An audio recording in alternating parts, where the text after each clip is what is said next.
ये वो चादर है जो इस घर में आने वाली दुल्हन ओढ़ कर आती है, और मैं तुम्हें जाते हुए उड़ा रही हूं।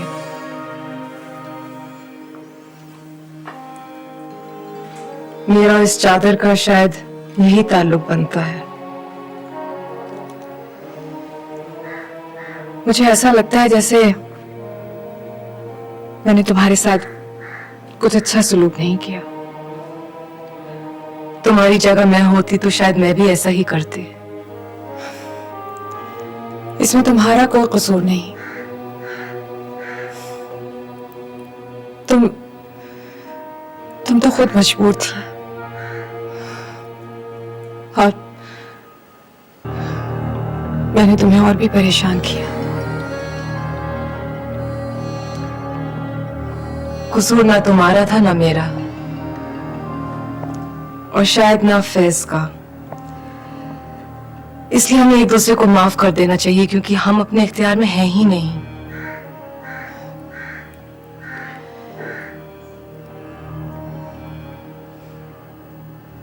तुम यहां फिर कभी आओगी?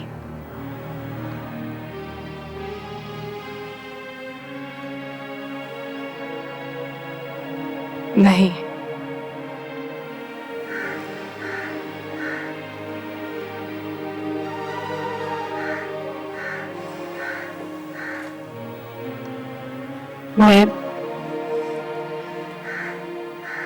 मैं आऊंगी तुम्हारे पास।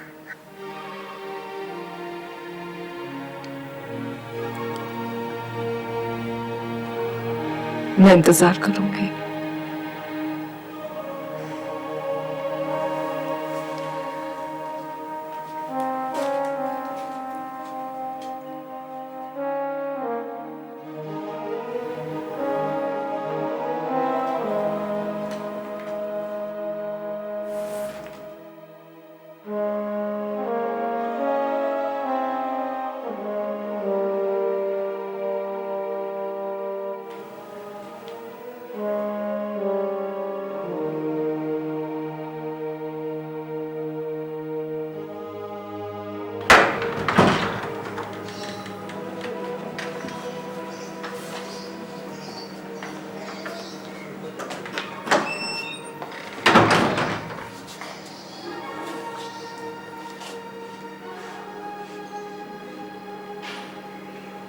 वो कहाँ है? आपके कमरे में। मैं उनसे एक बार मिल लूं।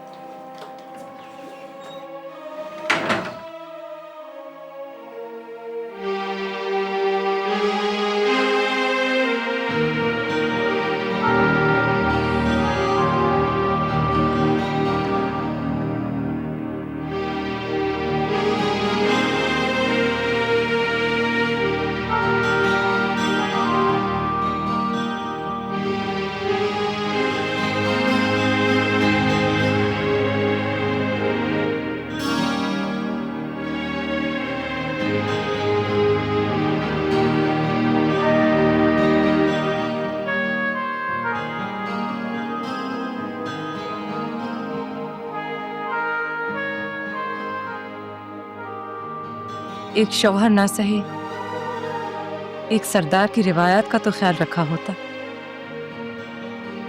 घर से जाते हुए मेहमान से यूं मुंह मोड़ के बैठना ताना बन जाएगा तुम्हारे लिए। मैं खुद रुखसत होने आई हूं तुम्हारे पास। अब बचा ही क्या है जिसे बचाने आई हो तुम?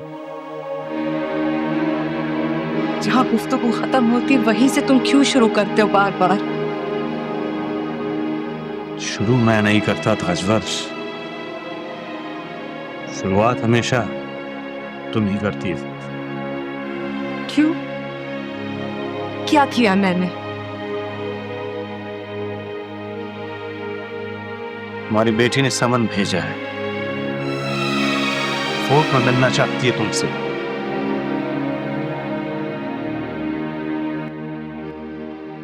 और ये वो लोग हैं जो तुम्हारा फैसला सुनना चाहते हैं। उसे कहो कि उसने अपने बाप को मार दिया है और अब सरदार फैज मोहम्मद जिंदा है। उससे कहो कि आइंदा सरदार फैज का नाम अपनी जुबान पे ना लाए, वरना उसकी जुबान खींच लूंगा भाई। जाओ, चले जाओ।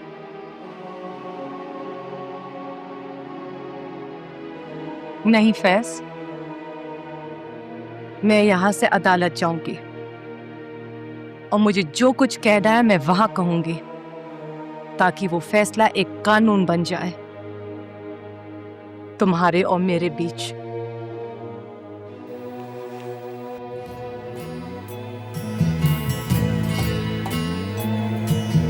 मेरा तुझसे क्या रिश्ता है, इतने लोगों के झुरमुट में तू क्यों दिखता है। मेरा तुझसे क्या रिश्ता है, इतने लोगों के झुरमुट में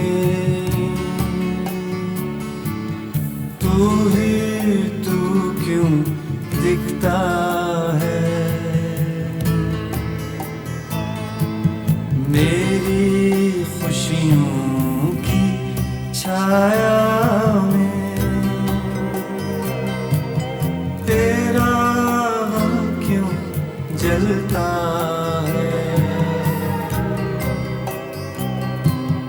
कतरा कतरा गूंज रहा है, जीवन का वो सन्नाटा है। मेरा तुझसे क्या रिश्ता है, इतने लोगों के झुरमुट में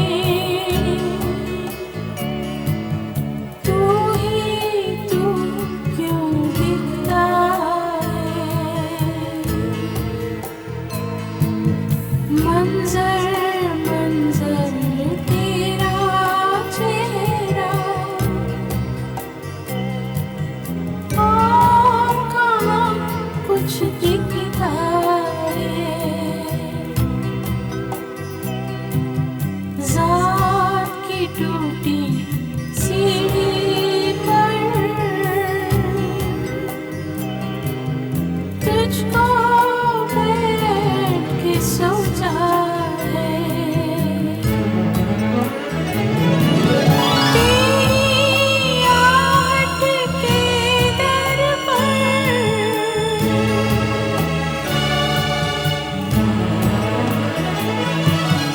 तेरी आहट के दर पर दिल का मेरा रास्ता है।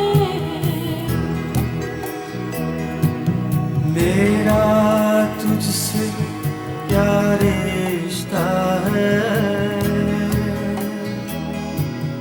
इतने लोगों के झुरमुट में तू क्यों दिखता है। मेरा तुझसे क्या रिश्ता है, इतने लोगों के झुरमुट में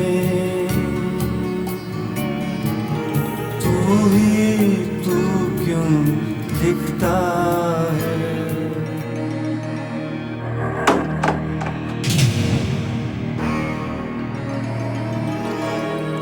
कहाँ है वो? सानिया कहाँ है? वो आज ऑफिस नहीं है। कहाँ गई है वो?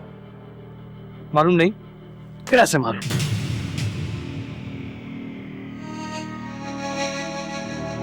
कहाँ है वो? कहाँ गई है वो? मुझे नहीं पता, वो अपने घर में होगी।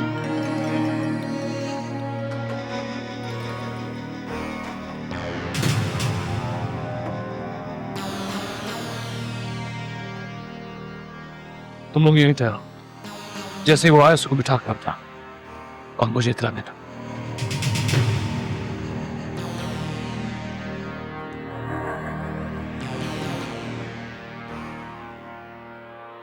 This is the institution which we opened up about 3 months back. It's got 200 kids. The next one which we are planning to open is in Hyderabad. Excuse me Sania, मेरी पास सुन एक मिनट।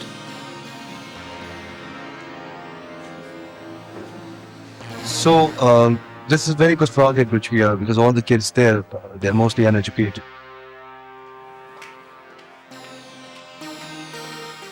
क्या हुआ? वो फिर आया था, कौन? तुम्हारा भाई जलाल। बहुत एग्रेसिव मूड में था, तुम्हें ढूंढ रहा था ऑफिस में।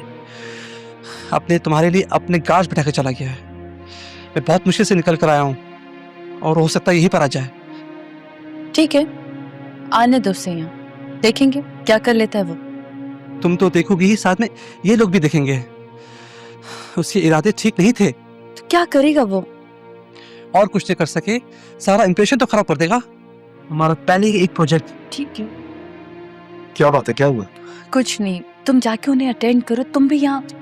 कैसे जाऊं उनके पास? मेरा सारा ध्यान इस तरफ लगा हुआ है।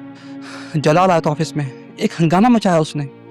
ढूंढ रहा था इसको, और मैं इससे कह रहा हूँ कि यहाँ भी आ सकता है। सारी रपो खराब हो जाएगी। दबाव डालने आया था और कोई वजह नहीं थी, ताकि सानिया केस वापस ले ले। खैर, मैं ऑफिस जाती हूँ, देखती हूँ वो क्या बात करते हैं। हाँ चलो। अवॉइड करो उसे। अब जो भी बात होगी अदालत में होगी। ख्वाम में उसको मुंह लगाने की कोई जरूरत नहीं है तुम्हें सानिया। तो फिर कहाँ जाऊँ? कहीं तो जाना होगा ना। जहाँ भी जाना है यहाँ से निकलो, क्योंकि उसे मालूम है कि तुम यहाँ आती हो। तो क्या मैं अब उसके डर से सांस भी ना लूं? वो एक जाहिल इंसान है सानिया, न जाने क्या क्या बकवास कर जाए। तुम लोग तो मुझे कमजोर कर रहे हैं। देखो सानिया, हम तुम्हें कमजोर नहीं करने हैं, लेकिन प्लीज ट्राई टू अंडरस्टैंड, ये लड़ने की जगह नहीं है। अच्छा सुनो, तुम उनको कुछ भी बोल देना, ठीक है? मैं इसको लेकर जा रहा हूँ। तो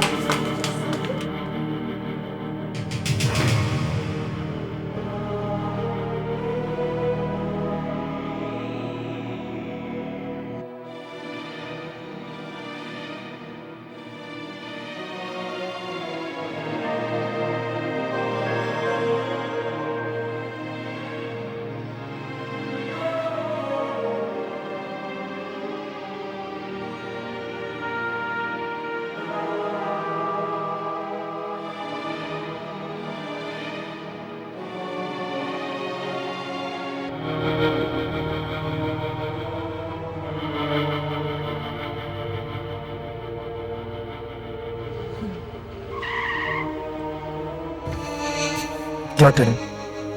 हाँ, कुछ नहीं, मैं यहीं से चली जाती हूँ। क्या मतलब? मतलब ये कि तुम वहां जाओगे तो वो लोग इरिटेट हो जाएंगे तुम्हें देखकर। और तुम्हारे साथ वो कुछ भी बिहेव करे? मेरे साथ क्या कर लेंगे वो? नहीं, चाहेंगे तो दोनों जाएंगे, वरना कोई भी नहीं जाएगा। साजिद प्लीज, ये क्या कर रहे हो तुम? तुम कहीं नहीं जाओगी, सिर्फ मेरे साथ होगी।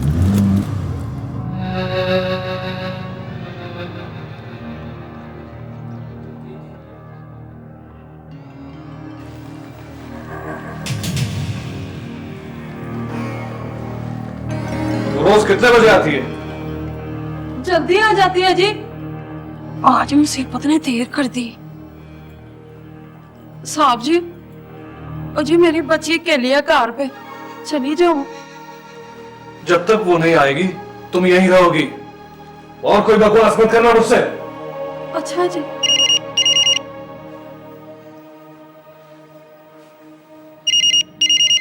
ठहरो, तुम्हें याद है तुमने क्या बोलना है? जी साहब जी। हेलो जी। हेलो, अस्सलाम वालेकुम। साहब जी, वो बड़ी बेगम साहिबा का फोन है, उसे क्या बोलो?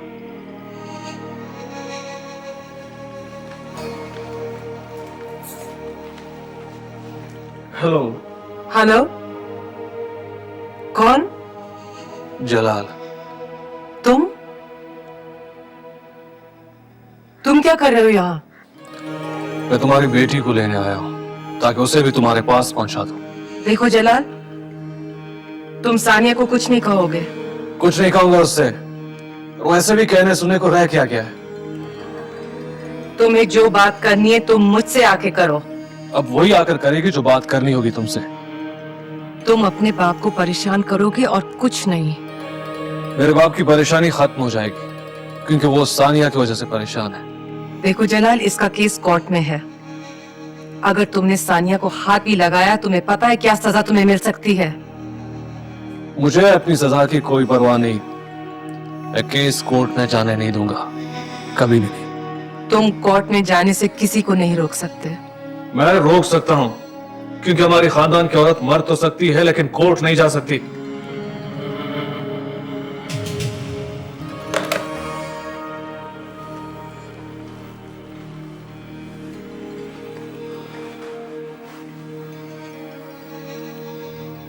पानी पिलाओ। जो अच्छा।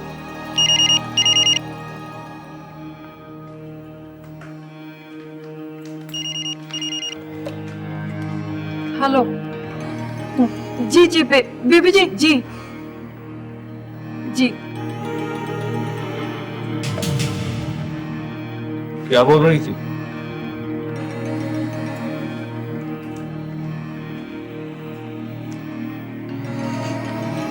मैं तुमसे पूछ रहा हूं क्या बोल रही थी वो? जी वो साजिद साहब के घर पे।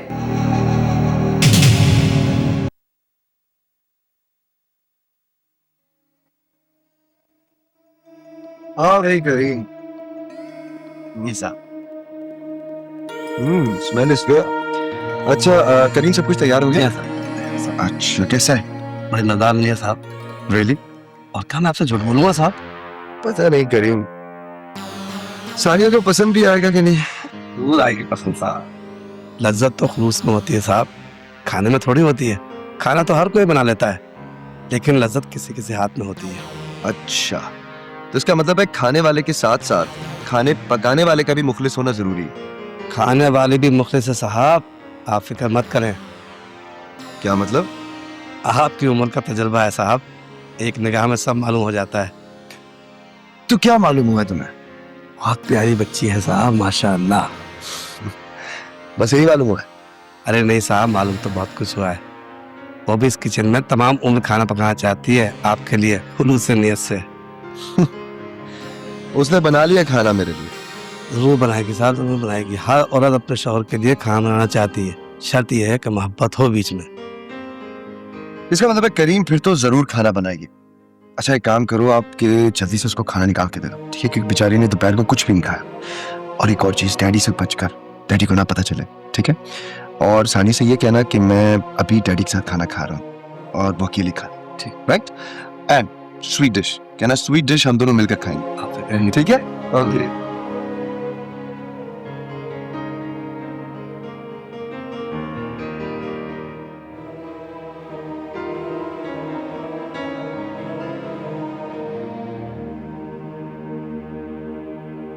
Miss Sajid, what are you doing? You aren't eating. खाना ठीक ठाक क्यों नहीं खा रहे हो? जी डैडी अभी खाता हूँ। सुनो जी, ये खाना किसी के लिए ले जा रहे हो? वो भी साहब के मेहमान आए ना गेस्ट रूम में, उनके लिए लेके जा रहा हूँ। अच्छा ठीक है, जाओ। मेरी कौन आया है? कोई नहीं, बस दोस्त। आई सी, अच्छा अच्छा, तो उसे यहीं बुला लो, हमारे साथ खाए। नहीं आप खाना खाए वो वही ठीक है, एक्चुअली बहुत रिजर्व है। भाई ये बात ठीक नहीं है, मेहमान है तो फिर हमारे साथ ही खाए। कौन?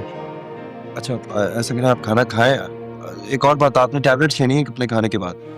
मुझे याद है। ये मेरे जलाल साहब आए कोई। ये क्यों आए? आराम से खाना खाएं, वो मुझसे मिलने के लिए आया। तुमसे मिलने आया? क्यों? होगा कोई काम इसको मुझसे, तुमसे क्या काम हो सकता है? ठहरो ठहरो, मैं भी चलता हूँ। हाँ बैठें प्लीज डैडी, लेट मी गो।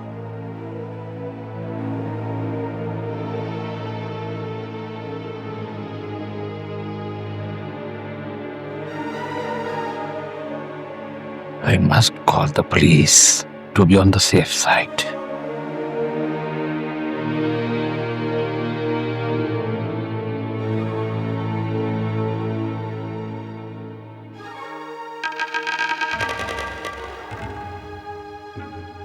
जी फरमाइए। सानिया को लेने आया हूँ। वो तुम्हारे साथ नहीं जाएगी। ये मेरा और उसका मामला है, जाओ उसको बुलाओ। क्या बात करनी है तुमने उसके साथ? वो तुमसे कोई भी बात नहीं करना चाहती। मुझे जरूरी बात करनी है, जाओ बुलाओ उसको। जो भी बात करनी है तुमने मेरे साथ करो, समझे? और यहां से चले जाओ। देखो साजिद, उसको बुलाओ वरना। वो तुम्हारे साथ। देखो नासिर साहब, मेरी तुमसे कोई लड़ाई नहीं है। लड़ाई नहीं है तो फिर लड़ने क्यों आए? मैं अपनी बहन को लेने आया हूँ। वो मेरी बेटी है और वो तुम्हारे साथ नहीं गए। हमारे खानदानी मामलात में दखल मत दो। इस वक्त तुम जिस जमीन पे खड़े हो वो मेरा घर है मीर जलाल। मेरी इज्जत मेरे हवाले कर दो, चला जाऊंगा मैं। ऐसा नहीं हो सकता क्योंकि इसमें हमारी बेइज्जती है। वो लड़की हमारी पनाह में और किसी की पनाहगाह पर हमला करना उसकी बेइज्जती। ज्यादा कबायली बनने की कोशिश मत करो वरना नुकसान उठाओगे। मीर जलाल, हम ताकत में जरूर कम हो सकते हैं तुमसे, लेकिन इज्जत और गैरत में नहीं। ज्यादा बातें मत बनाओ, जाओ बुलाओ उसको वरना। तुम जाओ रिवायत सीख कर आओ अपने बुजुर्गों से। आप किसी के मेहमान तक पहुंचने से पहले मेजबान की लाश पर से गुजरना पड़ता है। क्या मामला है सर?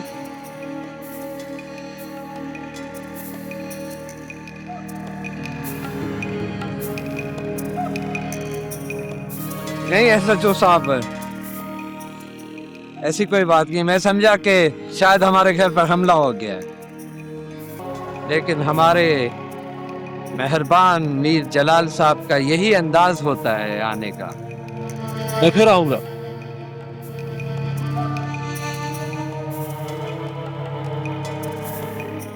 हमारे लिए क्या हुक्म है सर? आपको जहमत हुई SHO साहब, कुछ चाय ठंडा आइए। कोई बात नहीं है सर, हम हमेशा आपकी खिदमत के लिए हाजिर हैं सर।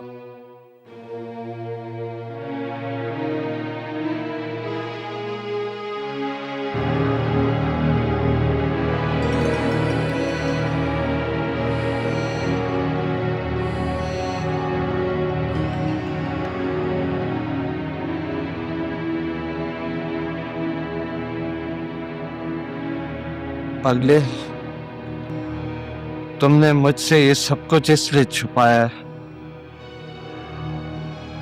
कि कहीं मुझे हार्ट अटैक ना हो जाए, कहीं मेरा दिल ना फट जाए।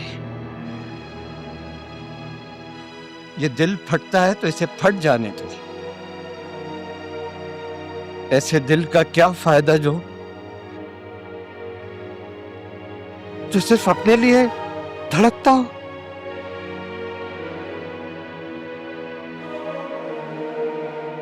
Thank you daddy.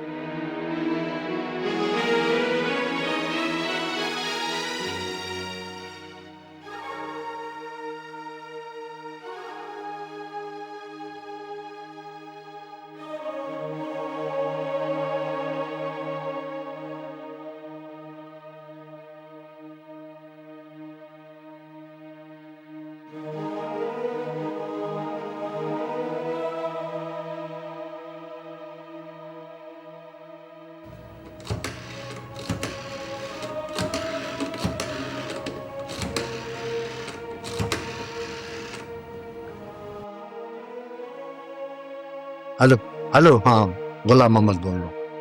सरदार साहब बात करेंगे। जी सर।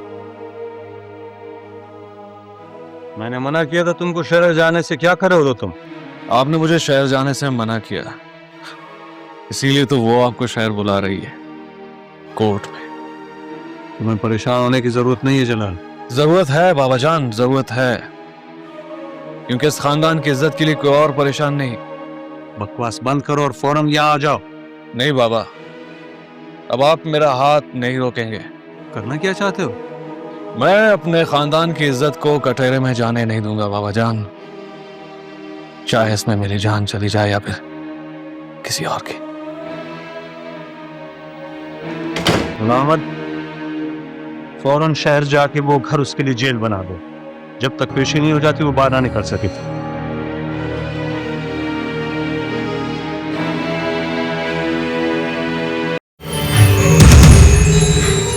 अगर तुम्हें कोई रास्ता ना मिले तो मेरी तरफ चली आना। मैं तुम्हारा माजी जानने के बावजूद तुम्हारे मुस्तकबिल के ख्वाब देख रहा हूं। तुम कोर्ट कहीं जाओगे? मगर डैड, तुम सानिया के साथ कोर्ट कहीं जाओगे? मगर सानिया कोर्ट में अकेले कैसे जाएगी? बहुत देर से आई हो तुम, मेरे पास वक्त नहीं है। तुम्हारे पास बहुत वक्त है जलाल, जल्दी में आके सब कुछ मत बिगाड़ो। पहले मेरी बात सुनो। मैं तुम्हें तुम्हारे दुश्मनों के बारे में बताने आई हूँ।